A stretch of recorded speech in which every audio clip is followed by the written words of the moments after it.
A former Darien police officer says he was fired for dating a woman of a different skin color. I'll show you what led to his termination and why his attorney says there's more to the story. All of this stems from one important fact, and that was his involvement in an interracial relationship. That relationship is between two former narcotics investigators with the Darien Police Department, Corone Robinson and Stacy Miller. They plan to continue as undercover officers, so we aren't showing you what they look like, but they say what they look like has everything to do with this case. Robinson is a black man, Miller a white woman. Robinson's attorney, Katie Mitchell, says Robinson and Miller were partners at Darien Police, both getting high praise from their bosses, until December 2015, when they told their bosses they had been dating for 2 months. And from that moment forward, night and day, black and white, if you will. I mean, it was just the reverse. Mitchell says Robinson's first write-up in 10 years on the job came when former Lieutenant Ryan Alexander reprimanded them for traveling in the same police car. Robinson says Alexander and other officers with wives or girlfriends of the same race didn't have these sanctions. There is no policy that is actually tied to city employees, whether they are in the police department or the water department, riding or carpooling while on the clock in their city vehicles. It doesn't exist. It's not a policy. It was a rule created specifically for not allowing Officer Robinson and his white girlfriend to be seen in a car together. Then Mitchell says Robinson and Miller started getting community pushback for their relationship. In April of 2016, a lieutenant told Robinson he was banned from eating at MMJ's, a restaurant he often went to with his girlfriend before they went public. Mitchell says Robinson was told he made female employees at MMJ's restaurant uncomfortable. Mitchell says coincidentally, the wives of Chief Donnie Howard and Sergeant Ryan Alexander work at the restaurant. 2 months after his ban, Robinson was called to a domestic dispute at MMJ's. Fox 28 has obtained a copy of Robinson's disciplinary action form from the incident. It explains when Robinson arrived on scene, he told dispatch he wasn't allowed to go inside the restaurant. Mitchell says that's what angered his superiors the most. And that is the first time somebody ever mentioned that Robinson needed to find another job. 2 months later, in August of 2016, Robinson was fired. The city provided Robinson with a list of reasons why, including speaking over dispatch about his banishment from MMJ's and failing to notify dispatch where he was in his patrol car 17 times. Robinson says no one spoke to him about calling dispatch until after he was fired. And it's unheard of that you terminate an officer for this behavior. Writing him up for that is what we call pretext. It is looking for something to put on paper to try and hide the fact that this all stems because he started an interracial relationship. Mitchell says Robinson is also suing because of how police fired him. Mitchell says in the past, white officers with the Darien Police Department have been allowed to resign instead of being fired. Coming up at 10:30, I'll share examples of some of these instances. I'll also share what Robinson says was hanging from his boss's desk that made him feel discriminated against. Christella Snyder has lived in Windsor Forest for 55 years. And I see things that make me very unhappy, like the house across the street. She's one of hundreds complaining to the city about unsightly abandoned homes. Her home is a point of pride. The alderman told me you have one of the best lawns in Windsor Forest. Do you agree with that? I do. Not only a spotless lawn, but an entire garden in her backyard. This is my beautiful pomegranate. Here's another lemon tree. And behind that, the big one in the back is orange. That's an orange. There's like 2 oranges that way. It's hard, you know, to do this work and not see it all around me. I used to walk in the neighborhood, and I don't do that anymore because it's not a pretty sight. Snyder says 2 of her neighboring homes are vacant and have been for years. The grass is overgrown and the lack of upkeep makes her worried it may be a prime spot for crime. That's why I had to have a burglar alarm put on, which really cramps my style. She's complained to her alderman about it. District 6's Tony Thomas shed some light on that house across the street. This is a house that we've been dealing with for at least 7 months. We photographed it just after Hurricane Matthew, when a tree fell through the garage area here, and it was vacant prior to that. The city has got to strengthen its property maintenance and code enforcement police powers in order to address issues like this. But the city has its hands full. Their most recent quarterly report shows 1,030 vacant lots and 1,255 vacant structures. That's more than 2,200 individual problems to solve. Plus, they say the process to address each blighted property is extensive. After the city gets a complaint, it leaves a notice on the property and works to find the owner. If the owner doesn't clean up, the city can take action by mowing the grass, towing a vehicle, boarding up the home, or demolishing it entirely. We can't trespass on the property. We have to have permission to go on the property. Being vacant in and of itself is not a violation. As long as you can't access it through a window or a door, then we will board and secure it if it is open.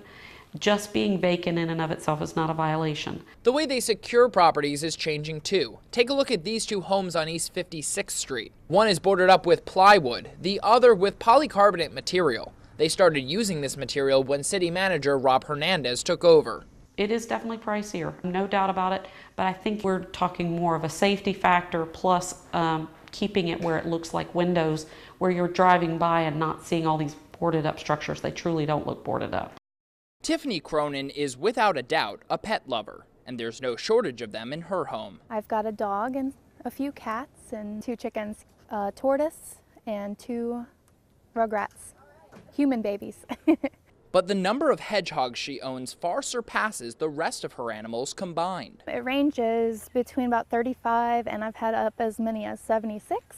In Georgia, it's illegal to own a pet hedgehog, but Cronin found a way around that as a licensed hedgehog breeder. It just astonishes me that they're legal to have a colony of them, but they are not legal to own just one. Being a breeder means meeting strict requirements. She must have a minimum of 5 female hedgehogs, a separate facility in her home just for them, a veterinarian that specializes in exotic animals, and approval from the Georgia Department of Natural Resources. Cronin says it's difficult to balance being both a mom and a hedgehog mom, but it isn't stopping her because she says she can't imagine her life without them. All the fun stuff like cuddling and loving and handling and playing with babies,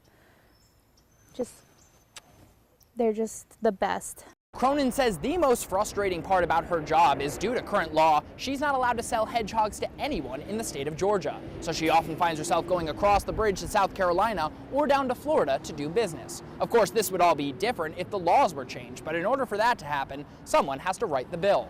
Enter 14-year-old Bella Hayes. The other day, people in my school, they were looking up each other on Google, and whenever I would look myself up, I just see all these news articles, and it's really a weird feeling. Bella says at age 9, she heard about hedgehogs online and looked into buying one. When Bella found out she couldn't own a hedgehog, she asked her mom if they could move to Florida. Her mom offered an alternative. She told me to look up my representatives, and so I found one named Regina Quick, and I talked to her, and my mom helped me set up a meeting. They wrote up a bill, and in 2014, state senators considered it.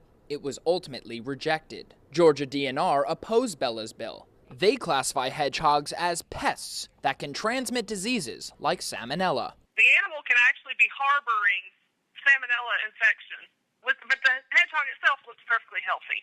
The CDC says in 2013, a multi-state salmonella outbreak that traced back to hedgehogs killed one person and affected dozens of others. Bella testified against those concerns during the Senate hearing. Many household pets and just animals that have been legal for years and years, they carry the same diseases that hedgehogs do. Bella is not alone in this fight. More than 250 people signed her online petition, and 1,700 people like her Facebook page. But she says that's not going to be enough to legalize hedgehogs. Next time we go back, we need people on our side like veterinarians, people who know this information and can prove it.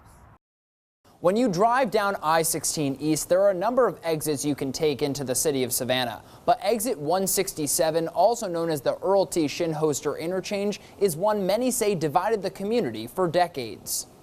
Richard Shinhoster can remember so well what this street used to look like. There were homes, there were people living in all of these areas. That was until the early 1960s when the road formerly known as West Broad Street had to make way for I-16. Shinhoster's relatives were among hundreds forced out. They all had to move because all of these areas were destroyed in order to bring the expressway in. Shinhoster's business is on the south side of Old West Broad, which is now Martin Luther King Jr. Boulevard. He started the business with his late brother Earl, a local civil rights leader, mentored by W.W. Law. When Earl died in a car crash in 2000, the Georgia Assembly named the overpass after him. Driving down this corridor, coming across this bridge, just says to us that others will have an opportunity to know who he is. But even though the overpass is named after his brother, I believe that the bridge needs to come down. Shinhoster says there are many reasons he's pushing to tear it down. One reason, he says it divides the up-and-coming north end of MLK with the south end that's still struggling. The Metropolitan Planning Commission agrees. Portions to the north of the flyover, you see a lot of reinvestment, a lot of thriving businesses, while south of the flyover, you see an immediate decline. In 2012, City Council approved a resolution supporting tearing down the overpass. But since the interstate is a federal highway, the Georgia Department of Transportation must also approve the demolition, and that's when the project hit a roadblock. It's my understanding that there's some questions about funding for the project, but I'm not entirely sure exactly what the holdup is there. Taking down the overpass will cost about $70 million, but the district's alderman says not all that money has to be paid for by the city. The city and the county may be making some contribution to that, but I assume that a fair amount of that would be the Georgia Department of Transportation. Although this removal project is currently going nowhere, there are some people in Savannah who don't want to see this flyover torn down at all. Instead, they say they want to repurpose the overpass into something completely different. By removing it, it's not going to do anything to make that economic disparity or differences in economies or between black and white and Savannah change. That isn't going to change. Todd Holloway and Ramsey Khalidi want to turn the aging overpass into a green space. Emulating the belt line, the high line, etc. What we believe is going to be eventual connectivity to the whole city, biking, hiking, walking, and it's very functional as a crosswalk.